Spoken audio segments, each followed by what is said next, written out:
প্রিয়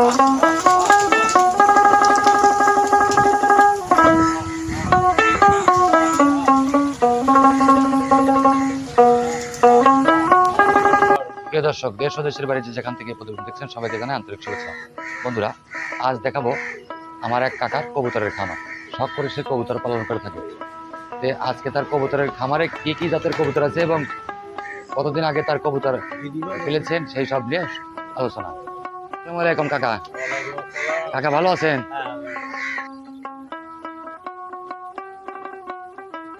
কাকা, বর্তমানে আপনার খামারে কতগুলো কবুতর আছে?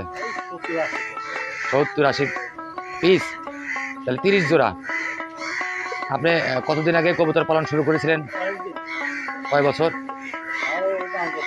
5 বছর। কবুতর পেলে আপনি কি লাভবান নাকি ক্ষতি? প্রিয় দর্শক, এই কাকা কিন্তু শখ করে কবুতর পালন করেছে। আপনি কবুতরের রোগ ব্যাধি সম্বন্ধে একটু বলেন জনগণের। আমি কিছু খাবার দিই না, গম খাবার দিই, শুধু গম খাওয়ান? আপনার এই খামারে কবুতরের প্রোডাকশন কিরকম? ডিম বাচ্চা কেমন আসে? ভালো বাচ্চা। খামারে কি গিরিবাজ কবুতর আছে? গিরিবাজই বেশি। দেখেন, ধরেন।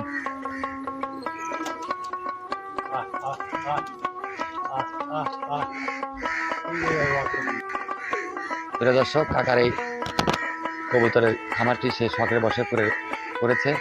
তার খামারে ডিম বাচ্চা অনেকগুলি আছে। কাকা, আপনি এ পর্যন্ত কত টাকার কবুতর বিক্রি করেছেন? আমি বিক্রি করি না, আমি খাই। মাংস হিসেবে কবুতর?